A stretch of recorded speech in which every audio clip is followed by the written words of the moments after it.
The next guest is Mike Anderson. Mike has been an educator for many years. As a classroom teacher for 15 years, he also coached swim teams, worked in preschools, and taught university graduate level classes. In 2004, Mike was awarded the National Milken Educator Award, and in 2005, he was a finalist for New Hampshire Teacher of the Year. Now he's an independent education consultant, and he works with schools in rural, urban, and suburban settings across the United States and beyond. He's also a best-selling author and has written 9 books about great teaching and learning. In 2020, Mike was awarded the Outstanding Educational Leader Award, the NHASCD, for his work as a consultant. Welcome to the podcast, Mike. Thank you, Dana. I'm so happy to be here. We'll start off with a question I ask everybody. Tell me about a time when you were in the trenches and managed to crawl out. Yeah, such an interesting way to frame that question. And when you first asked, I had a hard time choosing because as an educator, you always find yourself pulling yourself out of something. But the one that really struck me as I thought about this was a time when I was teaching at a school where I was not a good fit. When I was first hired at the school, I was really excited. I was energized. I loved working with the kids. I loved the families of this school. But in the grade level teams where I was teaching, I was just out of step with what my colleagues wanted to do. And so that created a lot of tension and friction as I was trying to swim in one direction and people on my team wanted to swim in another. And it probably took me too long to realize that I was the one that needed to make the shift, not them. Yeah. Yeah. So after many years of challenging grade level meetings and lots of battles around curriculum issues and pedagogy, I finally decided it was time to find a new school. And that was how I found my way out of that particular trench. How many years were you in that particular trench? 9. Uh-huh. And I remember at the end of about year 1 or 2, starting to play this game that we probably all play. Oh, when so-and-so retires, then things are going to feel a lot better. Oh, this person's moving grade levels. It'll be so much better next year. But school cultures have a lot of momentum, a lot of mass behind them. And Yeah. what I've often found is when one colleague who I really struggled with changed grade levels or retired, someone new sort of slid into the spot they had occupied. And yeah, so I was probably there about 5 or 6 years too long is my guess. Well, I asked you in the pre-chat a little bit about the Milken Educator Award. You said it's not something you can apply for or be nominated for. And this receiving the award did come at that time that you worked at that particular school. So how was it to receive such a prestigious award? And really, you had colleagues that were not really wanting to even make eye contact. Yeah, oh, that was such a hard time because it should have been such a joy. I mean, I'd never even heard of the Milken Award before I received it. And it's a pretty substantial thing. I mean, you get to go to back then anyway, we went to a big event down in Washington, D.C., and it came with a $25,000 check that you could use, that you were supposed to use for your personal finances. Like it wasn't something you were supposed to use in the classroom. And there's this big unveiling ceremony in the cafeteria with the whole school invited. And so, of course, my own particular students were jumping up and screaming. But yeah, it didn't do me any favors with the colleagues who I was struggling with. It was sort of, in their minds, one more bit of evidence that there was favoritism or that, I don't know. Yeah, it was just really hard. I remember one colleague in particular who I actually often really got along well with, even though we didn't always see eye to eye with how we taught. And like you said, for like 2 or 3 straight weeks, she wouldn't even look at me in the hallways. And I finally asked her, I didn't know what it was about. I asked her, can you tell me what I did wrong? Like, help me understand, because I can't make it better if I don't know what I did wrong. And she said, I've been here for 30 years and no one's given me an award. And my heart just kind of sank. I didn't know what to say to that because, like you said, it's not something you can apply for. You can't even be nominated for it. It's kind of a mystery as to how it happens. So yeah, I mean, it's interesting. One of the things I work on now often in schools with teachers is the sort of dark side or the downsides to awards and reward systems and incentive systems. And unfortunately, I experienced some of that firsthand when I received one. So I'm here to talk about a few of your books. So we'll start off with the most recent publication, Rekindle Your Professional Fire, Powerful Habits for Becoming a More Well-Balanced Teacher. So talk a little bit about why you decided to write this book and some of the intrinsic motivators that you talk about in the book for adults. Yeah, so in some ways, this book started over 20 years ago, Mhm. because back during that time we were just talking about, was also the time when my wife and I were starting our family. We had just gotten married. We had two little ones at the same time. They were born 22 months apart. And back during that time when I was struggling with some colleagues and I was working really hard to be a great teacher, I started to lose my fire for teaching. I really started to struggle with health and balance. I had originally thought that being a dad should make me a better teacher and that being a teacher should make me a better dad. And instead, I found like these two things were constantly knocking heads with each other. So I started to do a lot of research about professional engagement and professional well-being, the work-life balance struggle. I read books in education. I read books outside of education. I talked to lots of colleagues. I did a lot of thought exercises and a lot of reflecting. And as part of that, I started to keep a journal and I started just kind of writing essays to myself as I processed what I was learning. And eventually those essays, I realized there was something there. And so I wrote a book called The Well-Balanced Teacher, which Mhm. came out, oh, I don't even know, maybe 2006, maybe. It's been close to 20 years now since that book came out. And it had a lot of resonance. A lot of teachers have read it, and I've gotten a lot of great feedback about it. Um, so then the book that came out before this one was all about student motivation. It was called Tackling the Mhm. Motivation Crisis. And in Mhm. that book, I talked about 6 intrinsic motivators that academic work needs to have if kids are going to think it's awesome, Mhm. which is the point Mhm. of the whole book. Like, if we want students to be more motivated, we've got to make sure the work is awesome. Yes. The intrinsic motivators are autonomy, competence, purpose, belonging, curiosity, and fun. When Mhm. at least some of those things are lighting up for kids in academic work, they can be more self-motivated. And as I've done work in schools about this topic of student motivation, so many teachers have said, yeah, autonomy. I remember when we used to have autonomy as teachers. Yeah. Purpose, I find myself struggling with purpose sometimes. Competence, boy, do I feel incompetent when our district starts a new reading program every 2 years and I never get to get good at anything. And so those intrinsic motivators had kind of been in the well-balanced teacher, but I decided it was time to rewrite that book, with those 6 intrinsic motivators really front and center. So that's kind of where that book came from. It's almost a mashup of the well-balanced teacher and tackling the motivation crisis. And so the tackling the motivation crisis, like you said, is using those intrinsic motivators, but they're also like helping teachers who are feeling now, especially post-pandemic, a lot of disengagement from students. And in some of your work as a consultant, I'm sure you've seen the frustration that a lot of the teachers have. Um, Hmm. what are some of the things that you say teachers say help the most, either if they've read the book or if you're working with them in person, and really about rethinking their classroom routine maybe and the way they teach? Yeah, there are a couple of really practical strategies that teachers often talk about when I'm doing work in the schools, and they say they're seeing real dividends from that. One is giving students more choice, Uh, and not necessarily more elaborate choice. I mean, project-based learning is awesome. I used to love to facilitate independent research projects with third, fourth, and fifth graders, where they each tackled a topic they were curious about, and we put together really great projects and presentations. But even really simple choices, like here's a whole bunch of math problems to practice, pick and choose the ones that feel like they're the just right challenge level for you. Or instead of everybody reading the Hunger Games, here are 5 different dystopian novels. Let's spend a day getting to know each of them, and then you pick one that you think is you're really going to enjoy. And then everybody's still reading a dystopian novel, and we can all have those really good, deep whole class conversations. But The Hunger Games is a great book, but so is The Giver. And like there are lots of great dystopian novels out there. Um, so choice is one of the really high impact practices.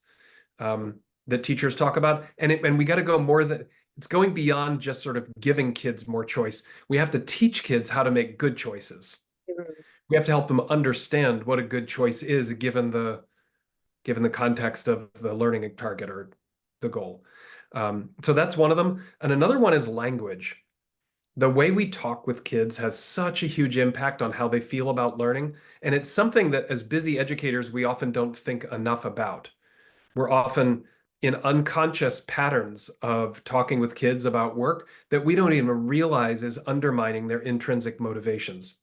But Mhm. think about this. This is kind of a classic example.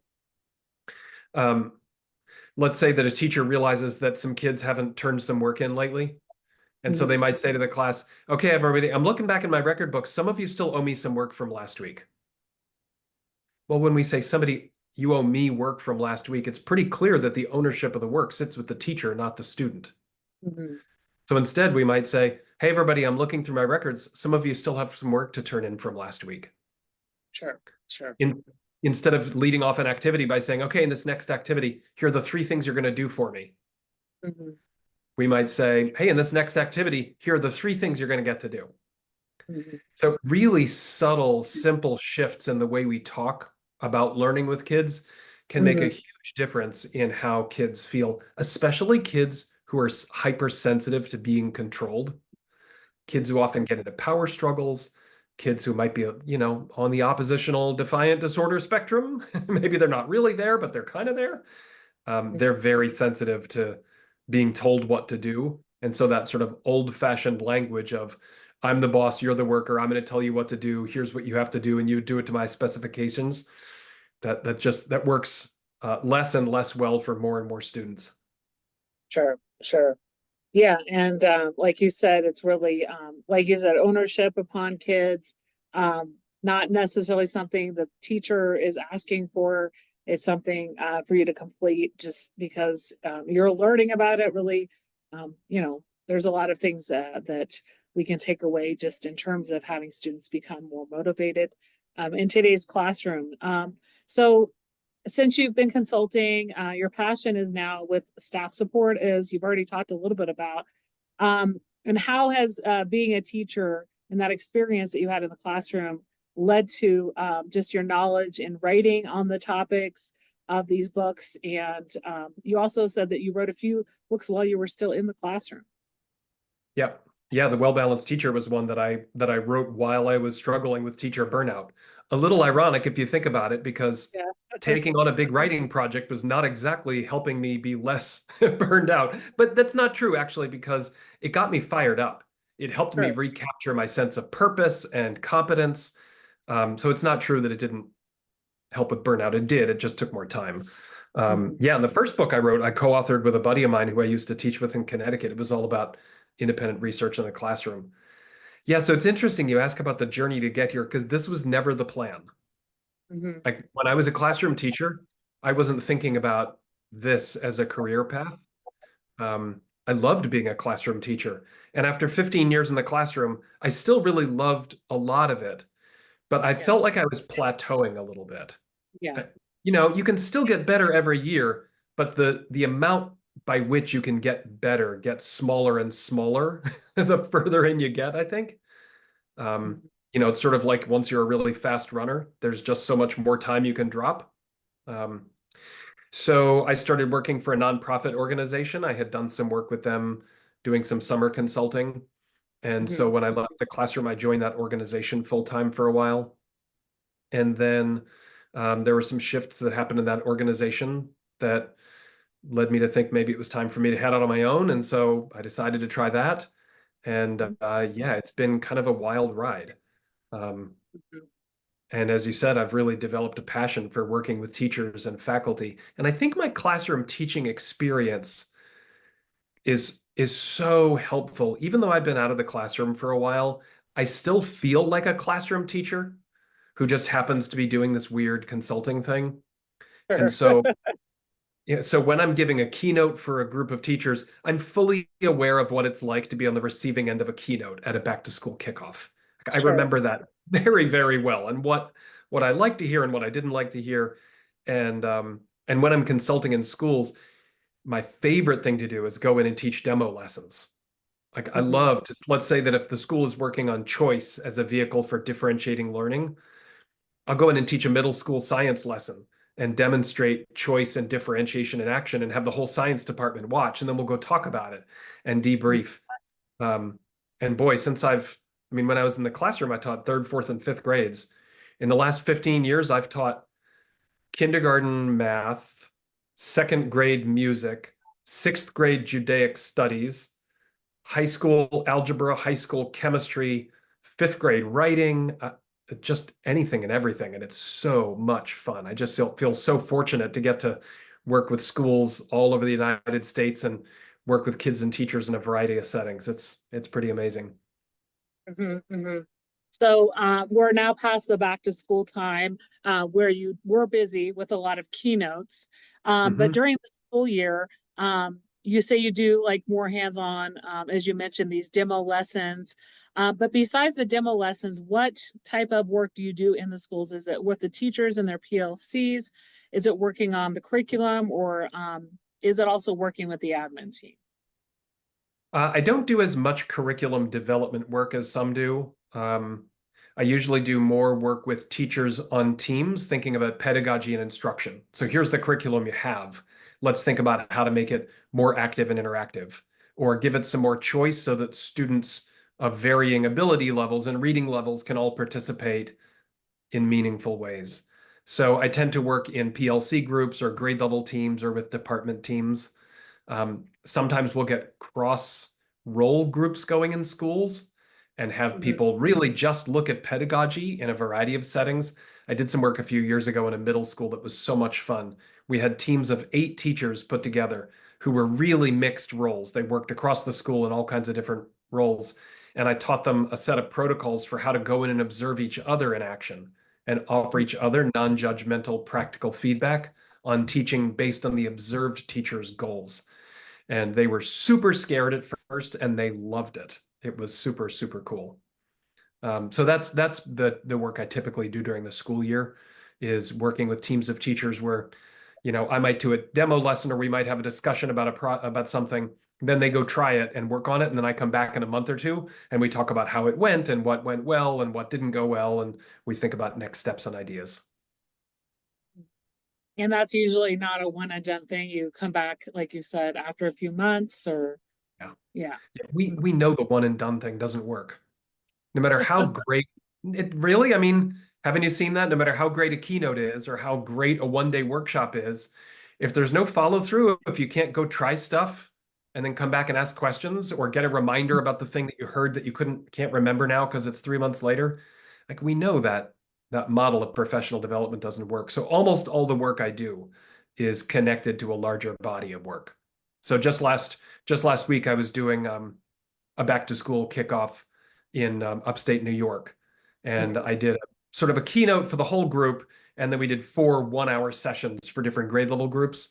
And now I'm going to go back throughout the year, and I'm going to have 3 3-day visits with that district where I spend a day at the elementary school, a day at the middle school, and a day at the high school on each of those 3 visits. And we're going to go in to some of the application of what they're working on and what they're trying based on that opening day.